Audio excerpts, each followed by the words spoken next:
to have glasses. Oh.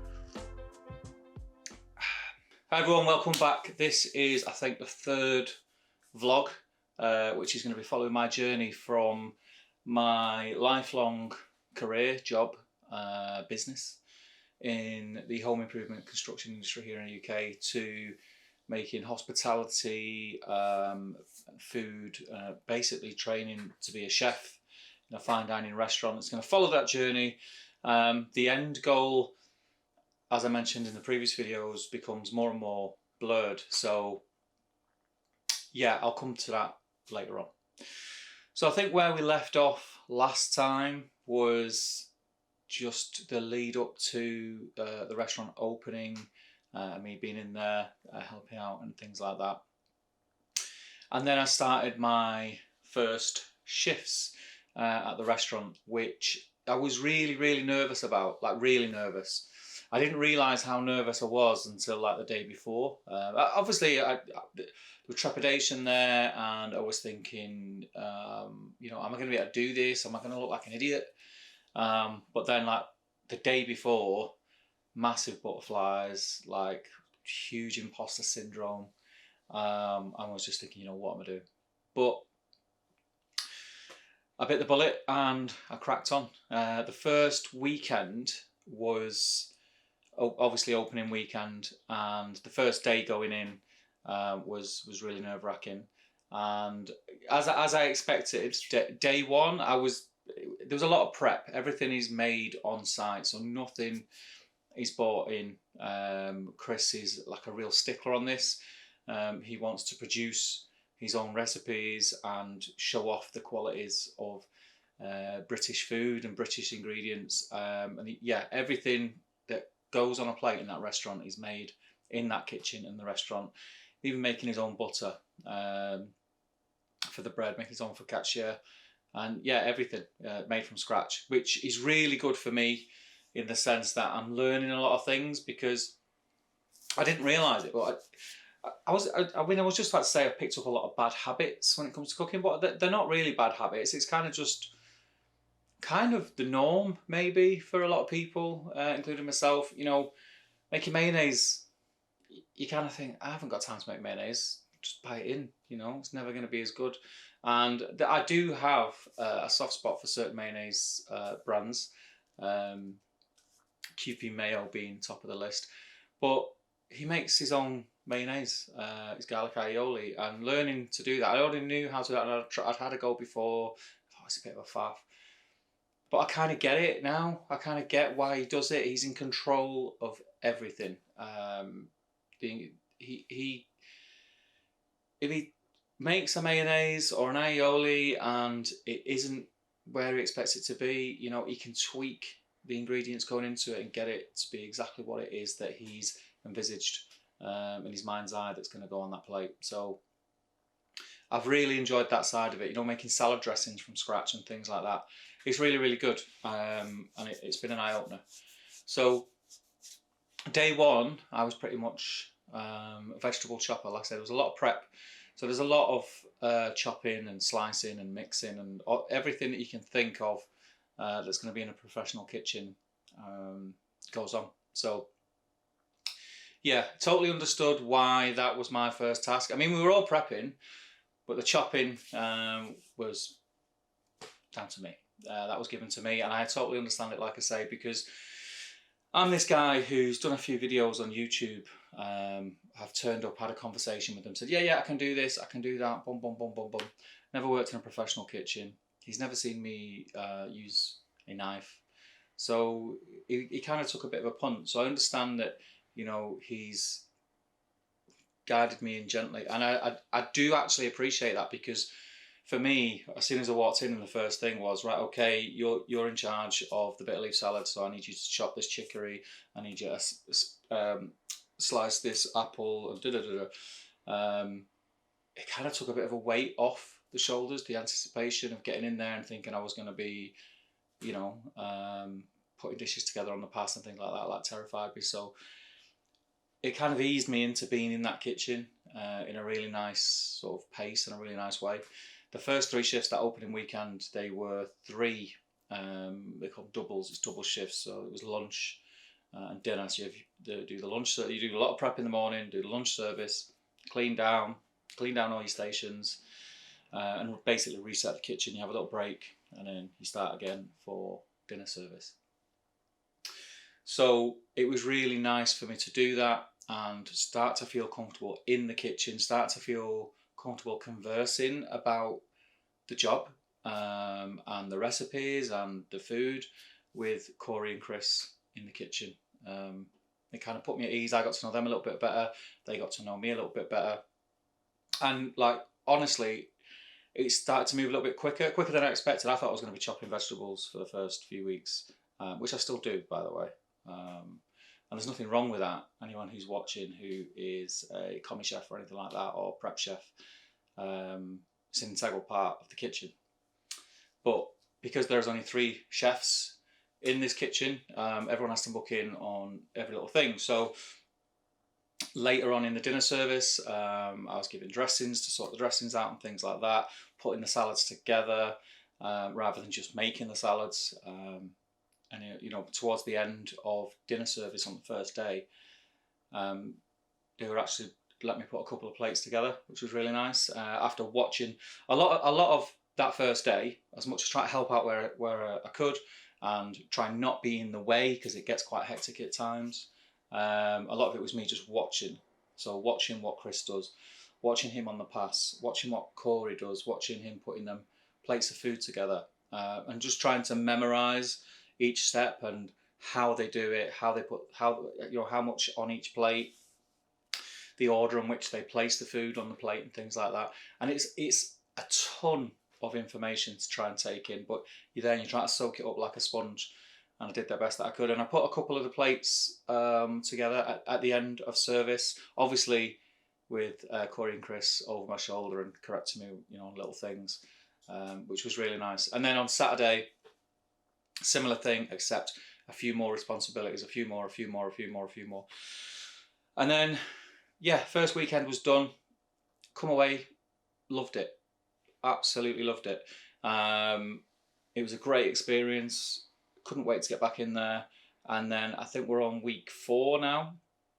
So that was 4 weeks gone. It took me a while to sit down and get this film, just because I've been so busy, because I've been doing weekends at the restaurant and then my day job as much as I can in the week. I've just not had time, pretty much, with family life thrown in on there as well. It's just been crazy. My body clock's all over the place. Working in hospitality and working those hours that are, you could easily say, are unsociable, in the sense that the hospitality industry is working when everybody else is relaxing and kicking back and socialising. And still doing a normal job, which are normal hours ish.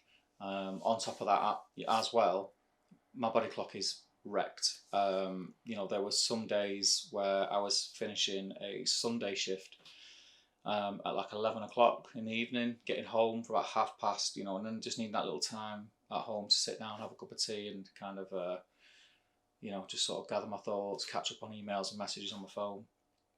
It's gone midnight by the time you go to bed, and then you're up the next morning because you're in work on Monday morning, and you're up at 5:30, 6 o'clock. Your alarm's going off at 5:30, 6 o'clock. Not necessarily get up when you've not had a lot of sleep. But yeah, it's been challenging, but I've relished it. That I'm not going to lie, there has been the little odd occasion. I think it was Saturday evening. In fact, no, I tell a lie. Today's Monday. It was yesterday. I'd done a double as well. We'd just done prep, and then we were setting up for lunch, and a couple of friends messaged in a WhatsApp group that I'm in, asking, did I fancy nipping into Altrincham with the kids and going here and going there? And I was like, I'm working. And that was the first time that I kind of thought, yeah. So, but I basically said no, I can't, and all it did, it's not put me off in any way. All it's done is make me think that I am going to have to start planning ahead. So if I want to do those things, I'm going to have to plan ahead. I'm going into the new year, going into January. I'm not going to be working every weekend. They've just opened the restaurant. It's the busiest time of the year in hospitality, arguably Christmas time. I mean, it's actually Christmas Day a week today. So it's really, really busy, and I kind of put myself out there, and I said, look, when you need me, I'm there. I'll be there. So that's what I try to do, and it's worked great because of that, and because it's been quite intense. I have got to know Corey and Chris really, really well. We have two KPs, kitchen porters, two young lads who are in the last year in secondary school. Noah and Jacob. Lovely lads. Good to have around the kitchen. Have a good crack in there. The banter is on form. It's a lot of fun being in the kitchen, but at the right times during service, it's very focus. Job in hand. Let's get the thing done. And it's been great. And like I say, we're on week 4. I've done a couple of prep days where you go in during the week, just to do prep so that you set up for the week. So Chris goes in and spends all day on Tuesday getting things ready, getting his croquettes ready. By the way, his croquettes are out of this world. And doing everything else. And then there's a prep half day on Wednesday, and then a service later on in the day on Wednesday. And I went in on the prep, the half day prep, did a half day prep and a service in the week, just so I know how everything works and how it's expected and what's expected of me from Chris. So that's been really, really good. But we're on week 4. Lots more responsibilities. I've been plating the fish dishes from start to finish. I've been doing the croquettes, I've been doing the pate. Pate is mega. And learned far more in such a short space of time than I really thought that I would. It goes back to that thing about, they're not bad habits. That's the wrong phrase. That not bad habits that I had, but just learning how things should actually be done. And it's been amazing. A few things that I did want to show you that have probably going to change the way I do things in this kitchen, even though this is not a professional kitchen, this is a family kitchen. Just from things that I've learned in a professional kitchen is I have bought a ton of these. These are 1 litre ice cream tubs. In the restaurant, we use much bigger containers. We use 4 litre and 2 litres mainly. Storage tubs for different foods, whether they're prepped prior to service and they're held in the fridge or whatever, or ingredients, anything. So I've got 1 litre, they look like ice cream tubs basically. I've got them off Amazon, really cheap. I think I've bought 20 of them. But what I'm going to use these for is in my fridge. I'm going to reorganise my fridge because my fridge is just full of all sorts of stuff. And all the packaging is different sizes, and it's really hard to organise and get everything to fit in the fridge. So a lot of the things that I can decant and put in here is going to be great. I also want to get these smaller ones, which are like the takeaway style plastic containers. They're great because they're airtight, and also you can. I don't have a microwave. I've kind of got this thing about microwaves, although I think I need one really just for rewarming stuff. You can put them they're microwave safe, they're dishwasher safe, they're fantastic. So I'm going to start using a lot of stuff like this in my cupboards. I've already put all my stocks into a couple in there. Fantastic. I do highly recommend that you get different containers. Again, I'm going to get the ones that are about half the size of this, which you would get like maybe from a Chinese takeaway. The ones I mean, they come like with your fried rice, little plastics. They're great as well. Get some of them. So I've got loads of containers, just because it's just a far more efficient way of storing things when you're limited to space, which I am in this kitchen. And then I also got one of these, which is a label maker, and it connects to an app on your phone. And you can print labels, and you can have whatever you want on there, and obviously you'll stick them on, so it'll tell me what's in here, what date it went in there, and what date it needs to either be eaten by or gone in the bin. Great piece of kit. I've wanted a label maker for ages, but I can't be bothered spending 25, 30 quid on one. This is a cheap one. I think this was £19.99. Obviously you've got to buy the rolls of stickers, but it's great. It just connects to your phone. And you can design the stickers, so you can have them as elaborate or simple as you like. You could just have what it is, beef stock, or you can have dates on it. You can have barcodes on it. You can have QR codes on it. It's fantastic. So that is one of the things I'd highly recommend, just to organise your kitchen. And until again, I've known about this, and I've heard people talk about it, like I'm talking to you about it now, but never really thought I don't need that. But then going in that kitchen, I'm like, oh, it's just, why have I not done it? Why have I not done it? Why have I got this point in my life and I've not been labelling things? It's just so much easier. How many times have you gone in your fridge to get something, a jar of salsa, or, a certain sauce that you want on your burgers, and, the last time you used it was last summer, and you get it out and it's out of date. This just eliminates all that, and you can organise your cupboards and your fridge. So, yeah. So that's tips that I've picked up at the restaurant, which has been amazing, that I've brought here. I have also, you've probably noticed if you follow the Facebook page or the Facebook group, or me on Instagram or anything like that. I think I put a short on YouTube. I've also been sort of recreating some of the dishes that we make in the restaurant at home. Because they're delicious, and so good, and they are dishes that I would never have made. So some of them are slightly elaborate. They're not something I'm going to do every week, but it was really nice just to practice those dishes and practice the techniques and plating them here in the comfort of my own home, without the pressure of service and a professional chef looking over your shoulder. So I've done a couple of things which have been really, really nice. I did one with chicken, which we don't use chicken in the restaurant. It was a game bird, so it was actually pheasant, with a confit leg and a pan fried duck breast, pan fried pheasant breast, not a duck breast, with pheasant with it, which is really, really nice, with different kinds of puree and things like that. I did it with chicken, just because it was easier. I was just practicing the techniques, and the cooking methods, and the way you put it together is exactly the same. And it was absolutely delicious, really, really good, and it is something that I will make again. And then I had, which has been my favourite thus far, we've been doing short ribs the last week. The menu's sort of ever changing, which is really, really nice as well. And we're on short ribs at the minute as one of the items on the taster menu. And I love short ribs anyway. And I always kind of stick to the same sort of traditional short rib in red wine sauce, mashed potato, maybe some green beans, or something like that.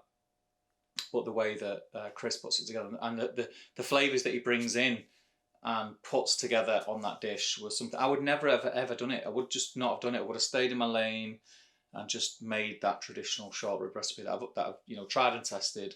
I've kind of perfected it to the way that I like it.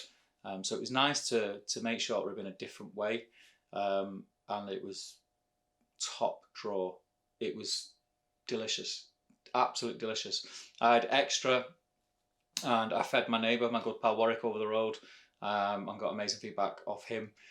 So I'm going to keep doing that. And you're probably wondering why I've got these here. These are two duck breasts, because we do like a duck charcuterie as well at the restaurant, of honey glazed smoked duck breasts, sliced really thin, served with walnuts and really thinly sliced cheese, and it's delicious. And I wanted to try my own, but not only just try my own. I've home cured and home smoked these two duck breasts, and these are going to go in the fridge now, and they're going to hold till Christmas next week, and they're going to be part of our starter, where I'm going to slice them really thin, serve them similar to how we do in the restaurant. So yeah, just practicing the things at the restaurant at home has been really nice, and given me a little bit more confidence.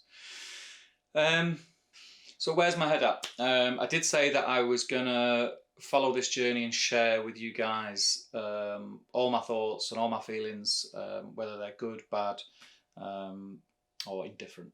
And I can honestly say, hand on heart, I'm loving it. It's amazing. I touched on it before. The amount that I've learned so far has blown me away. The hardest thing I think is the fact that I'm kind of doing two jobs, and the two jobs are polar opposites in the sense of the hours that you need to work them in. That's the most difficult thing, and I think that's only going to get easier. A, I'm either going to get more used to it, or B, I'm going to be able to sort of plan my schedule a little bit better. But it literally has not left any spare time for anything else. So the things that I was doing outside of my business and working in the kitchen, I've gone out the window. I've not filmed that much. Luckily, I had a couple of things in the bank, so to speak, that I could release on Instagram and YouTube. I do have a video filmed, edited, ready to go. It's kind of not very Christmassy, so it's not the right time of year to release it, really. It's not Christmassy at all. So I might release it around Christmas. Who knows? I suppose it doesn't really matter when you release it, because once they're out there, they're evergreen, aren't they? But we'll see. But I'm going to try and record some stuff.